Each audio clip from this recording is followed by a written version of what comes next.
Let's talk about billionaires. Guess what? They're doing great. Don't you feel great for billionaires this morning? Got some new data out about billionaires. And, at a time when Americans are struggling to put food on the table, at a time when Americans are being evicted from their homes, can't pay their bills, can't pay their utility bills, can't buy medicine, are choosing between rent and medicine, food and medicine, and they watch their president of the United States fly on a Marine One helicopter paid for by taxpayers to get the finest medical attention that money can buy. And we see headlines like this with more and more billionaires making money than ever before. Total billionaire wealth surged to a record high of $10.2 trillion during the coronavirus crisis, research says. Billionaire wealth jumped by more than a quarter during the height of the coronavirus crisis, according to new research out this morning. They did this Riding the Storm study, published on Wednesday by a Swiss bank, by the way, UBS, and accounting firm PwC, found that global billionaire wealth climbed to $10.2 trillion between April and July of this year. That's up, by the way, because I was worried about them. That's up from $8 trillion at the start of April.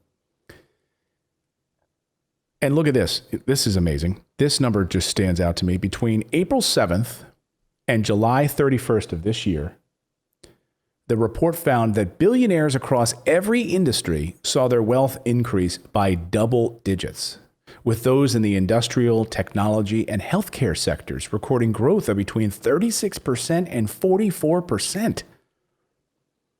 So I'm glad the industrial, remember we're hearing like, wow, industrial is being crushed right now during this pandemic. Wow, you know why?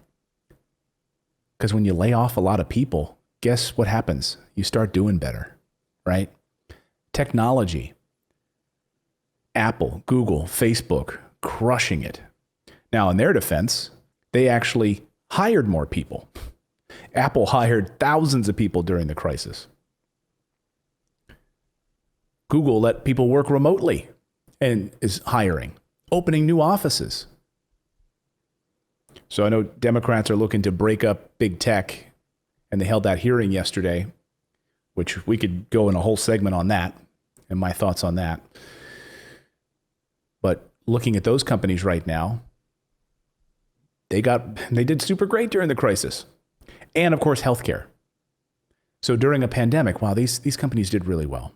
And also many of them got lots of bailout money. Yeah. So the government was able to step in and help these companies out. Many of these companies ended up getting PPP money, government assistance. And what about you? The people that don't run a billion-dollar company? Were you able to receive any money? Jeff Bezos remains the richest man in the world, head of Amazon, the head of the Washington Post. The founder of the CEO of Amazon has an estimated total net worth now of $183 billion. He gained $68 billion this year alone. This year alone. While billionaires continue to grow, the report goes on. Between April 7th and July 31st, billionaires across just every major sector saw their money grow. It was a time, think about this time, when many countries had to put draconian measures in place to stop the spread of the coronavirus. Millions of people losing their jobs and struggling to cope on all of these different government schemes that they cooked up. Billionaires just wallowed in the cash. It's like Uncle Scrooge playing in a big pile of gold. The world's richest surpassed the 10 trillion mark for the first time. Rally in the stock market. Global billionaire wealth climbed 10.2 trillion between April and July of this year, up 8 trillion at the start of April. You want to talk about the, income inequality in this country? There are a few people talking about it. You don't hear it much being talked about by Democrats. Joe Biden's tax proposal goes after those making over $400,000 a year. Would increase those people's taxes. He says no one making under $400,000 a year would see their taxes go up. Does he understand the middle class? Does Joe Biden understand what the middle class is? The middle class is right around $68,000. That's like the threshold for what makes a person in America a middle class person. $75,000 a year. Below that is considered lower class poverty level. When you get down even in the below 20,000. Most of the country right now, there is no middle class. It's gone. So this idea that you're going to tax the rich, saving the middle class, where does he think the middle class actually is, by the way? Both parties are out of touch. When you have a White House that tells you yesterday, when President Trump's tweeting yesterday, that in his tweet rage last night when he called off stimulus negotiations and said, Nancy Pelosi, she wouldn't come down on her price from 2.4 trillion. We were at 1.6. She wouldn't negotiate in good faith. And by the way, the economy is stronger than ever. Jobs are coming back. We're set to have the best. He said the best is yet to come. Stealing a line from Kimberly Guilfoyle. The best is yet to come, from her RNC speech. Really? Larry Kudlow saying that we're in a V-shaped recovery. Because look at Wall Street. Wall Street's doing great. Yeah, check out Wall Street right now. They're doing great. And by the way, no one should cry at all. When I see these things happen like yesterday, when Wall Street did this after President Trump's stimulus announcement, I went to the kitchen and got a coffee. Because I don't give a rat's behind about Wall Street. Because it's only fueled by corporate elites. The only people that make money in Wall Street are Wall Street. They take advantage of you and all of the hidden fees that you have in your 401k.